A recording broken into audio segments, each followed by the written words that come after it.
Hi, and welcome to another episode of The Blame Game. I'm Maria Armstrong from Packside Academy and joined by Nathan, also from Packside Academy, APAC, based down in Christchurch. Christchurch in sunny New Zealand. Yeah, it is sunny today. We're not here to talk about the weather though. No, so what you were asking some questions about sales because we've been talking about sales and service and the sticky relationship that can sometimes exist between the two. What were some of the questions you had today? Well, last time you were talking around ideal client a bit, so I'm quite interested in talking about that. And I think a lot of sales and delivery people could really get a lot from understanding what an ideal client is. So, do you want to tell us what is an ideal client? There's no one answer. My ideal client isn't your ideal client. Okay. If I said the perfect client for me is this, that's not your perfect client. So how do we find the ideal client? Well, firstly, an ideal client is going to pay you money and make money for your business. That's an absolute. Their business values are going to fit in with your business values and the way that you approach things. Some MSPs in our industry like going with verticals. So if you say have an MSP that focuses on accounting practices and the financial space, great. So your ideal client obviously falls in that industry, and then has the ability to pay you, and obviously works in with the values that you have in your business. Okay. From a service perspective, obviously your ideal client treats your staff with respect. Yeah. Because even if they pay their bills, if they're not going to, again, fit in with the values of your business. So if your business values include constantly learning and improving and following latest technical advancements as one of the key drivers of how you run your business, and you have a client who says, I don't need the latest greatest anything, I just need crappy lights on whatever, that clearly doesn't align. So whether they pay their bill or not, if you want to run your business that way and they don't want to run their business that way, there's a misalignment there, and that's going to cause tension. Sure. Do you think there's too much emphasis sometimes on things like verticals, company size, things like that, as the predefined package of this is our ideal client?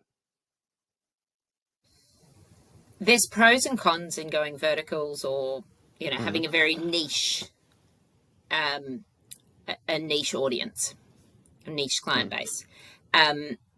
Obviously the pro is that if your clients are all accounting firms, you can learn about the accounting industry, you can have specific services, and you can become that trusted advisor from an IT perspective within their industry. So that's great. You can potentially charge more for those services.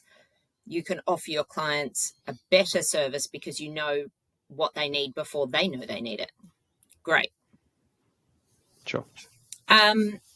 The issue with industry verticals, very niche industry verticals, is that we've seen this happen time and time again when we have financial crises or financial issues going on in our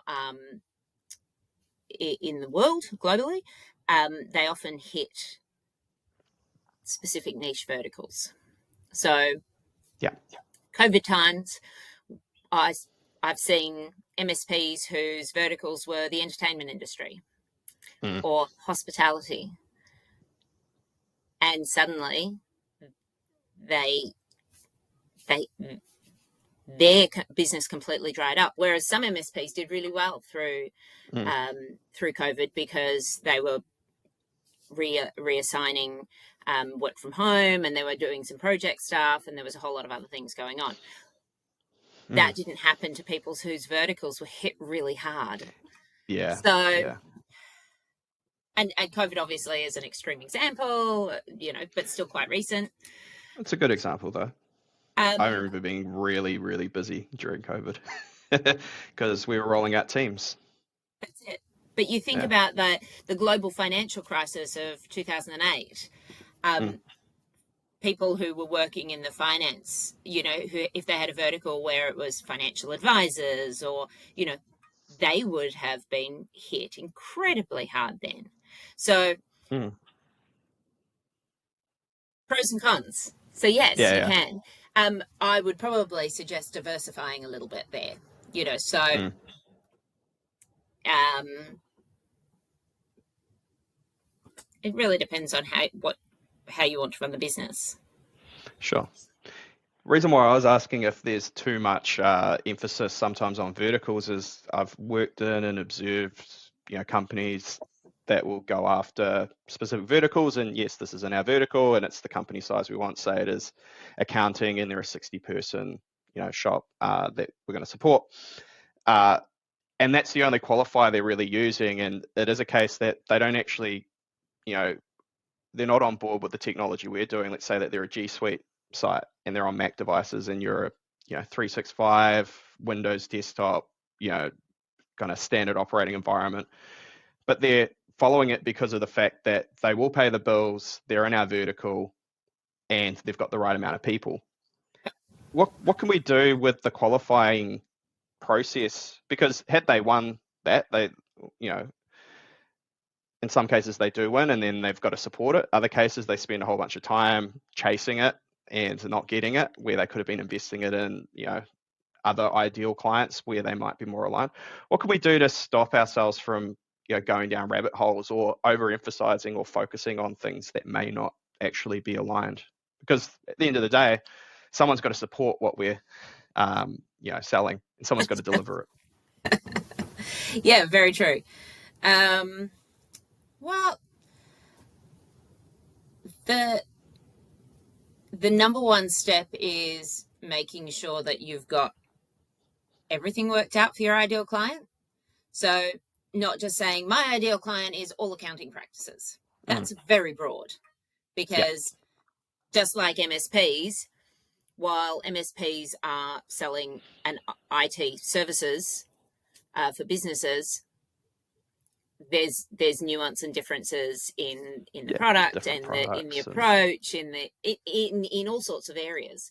Mm. So, just say all accounting practices are my client, my target client, ideal client, is far too broad. Mm. You need to break it down. And I think on another time we'll talk about building personas Mm. to work that out. But for the moment, the ideal client, you need to add more criteria than broad brush sweep. Yeah, yeah, It sure. helps with your marketing. It'll help with qualifying the clients, Mm. and go through the list. Now, the other thing to remember is, and that's where the gray area comes in. They might look like the ideal client. They check every single box. You might have Mm. a list of 5 or 6 or 8 criteria, and they check every box, and then you meet them and you And they're think, hard to work with. Yeah. because we're humans, Yep. and we're humans helping other humans, and sometimes that connection just simply isn't there. Yeah, sometimes they don't get us and we don't get them, and that's fine. It's not worth forcing it, right? One of the things I'm interested in around this as well, and would like to quickly cover off, you talked around the values and how do they align. Um, how do you understand that alignment with values? Especially, a lot of small businesses don't actually have values. How do you surface those and understand them? By don't have values, they'll be living values, but might not have them written down, documented, have everyone aligned to them, chucked up on the wall, and often that's how we solve the problem, and then all of a sudden everyone's sticking to the values, and we're going to be, you know, a well-oiled machine, everyone on the same page. But how do we understand not just the values between the businesses and the alignment there, but also just what the business themselves want to do, and if there's an alignment between what we can do to help them get there? Because, you know, accounting companies, yeah, like you said, they're all, you know, similar, you know, same industry, probably similar operating ways, but they might all have completely different business goals, different purpose, different mission, different vision. Absolutely. So, I mean, we've talked a number of times about the importance of having company values or business values within the MSP, but let's say that that doesn't exist today, and I'm a salesperson going out and selling services for an MSP. I think the number one thing to do is to start off by just sitting down and asking the prospect what the goals for their business are. Well, the goals for their business is probably the number one thing, and then how they view technology supporting those goals.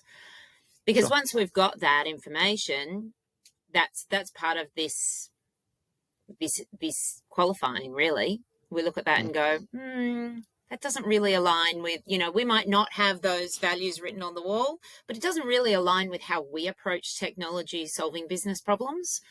Maybe we need to have a deeper conversation with them, or maybe we just need to say, we'll move on, rather than investing a lot of time and effort and money in trying to force it. Yeah, trying to shape them to fit our ideals, or shape ourselves to fit their ideal. To fit theirs, yeah. Yeah, I like that. I think from my point of view, with us, you know, supporting businesses, do we understand their tech and their business and how they operate? Do they understand what we do?